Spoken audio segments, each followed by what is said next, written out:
How do you know you're good enough to start charging people for astrology readings? This is a question I get at least once a week.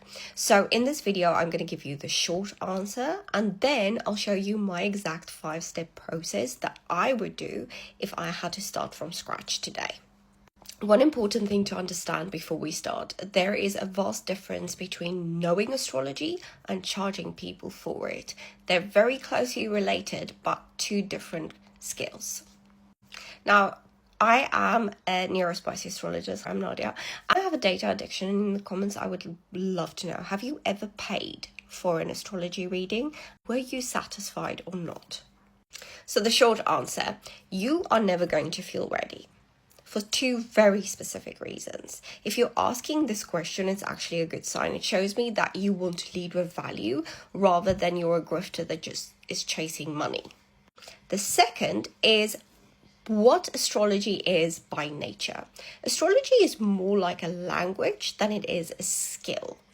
And even if you are a thought leader, even if you have been studying it for decades, you're still learning new things. You're still seeing nuances. You're still spotting patterns, and you're still refining your interpretation 10, 20, 30 years in.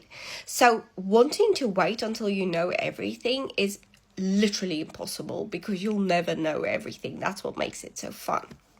Now let's get into the business building part. So why listen to me? I never justify stuff in videos, but I think it's important in this context because you know me as Nadia, the astrologer that leads with value. You don't know me as Nadia, the business person. I've spent almost my entire life building businesses before I came into astrology. I've scaled companies, I've worked in marketing, I've worked in consulting, I've worked in tech, I've got a master's in business administration, and I specialize in entrepreneurship and international business.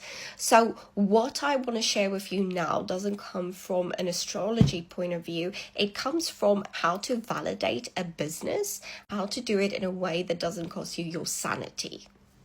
So step 1 is validate. As soon as you feel like you can confidently explain what goes on into a chart, you're going to stop learning for a little bit because you're going to learn forever. And you are going to find 5 people. You are going to sell a report for them, but you're not going to ask for money. You are going to ask for feedback because feedback is even more important at this stage of the game. Now, you want to find 5 people with different approaches, different knowledge and skills when it comes to astrology, so you can gauge different people's thoughts and opinions. You can get questions and feedback from them. One of the biggest business skills you'll ever learn is loving feedback. Feedback isn't criticism. It's not the same thing. It's data. Even after hundreds of reports, I look forward to feedback that is negative because it gives me data points that I can examine, and then I can evaluate whether this feedback is fair, helpful, and how it can make me better. The moment you stop listening to feedback is the moment you stop. The moment you stop listening to feedback is the moment you stop growing. So your goal here isn't perfection. The goal is evidence that you can genuinely help people. And do you enjoy it? Because before building an entire business and making this your career, figure out if you actually like doing it. Step 2, this is crucial. Build a framework, and it's also the step most people get wrong. So once you've analyzed a couple of charts, you'll notice patterns on how you analyze charts that is unique from other people in astrology. That's the beginning of a framework. So you're not going to spend months creating this. Please don't. Give yourself 6 to 8 hours. That's it. Mine eventually became movie metaphors and a report system and an entire way of approaching astrology. But it didn't start there. It started by answering the questions that people wanted to know, and people kept asking. Your framework should grow from real clients, not your imagination. So please, for the love of all that is sparkly and beautiful, I do love AI, but don't go and ask ChatGPT for a framework. It needs to come from the brain. Step 3, here it gets exciting. So we are going to start charging something. Now you're going to find 5 to 10 people. This time you're going to charge them a ridiculously small amount. because you're going to do a hybrid. So you're going to charge them $10, $20, pounds, whatever is really low, so it feels like a no-brainer. Whatever is low enough that your nervous system can handle it. And the reason for this is you're not trying to take people's money. You're validating that people are willing to pay. Free tells people that they enjoy your work, but there's no skin in the game. Paid tells people that they actually trust your work. Those are completely different things. So tell them they're getting an introductory price because you also want honest feedback. You keep improving reading after reading. Step 4 is refine. By now you've done around 20 different charts. Your confidence won't come from affirmations and saying, I am an incredible astrologist that knows everything and I live in the end and I have 1 million subscribers.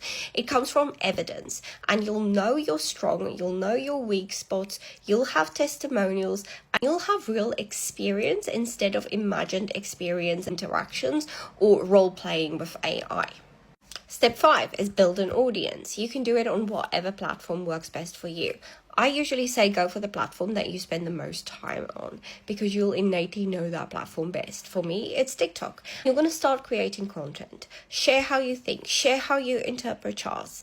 Teach, help, solve problems. Ask people for questions that they have. Most people don't buy readings because they found your website. Very few people will just convert cold. They buy because they've already learned from you. You've already helped them. Content builds trust better than anything else out there, including ads, including trying to do cold calling, outreach, networking. Trust is currency. So let's recap with a couple of golden nuggets.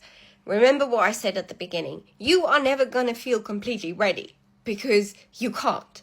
Astrology is a lifelong study. It's not a destination. If you wait for confidence to show up, it's not going to happen because confidence arrives after you've done the work, not before.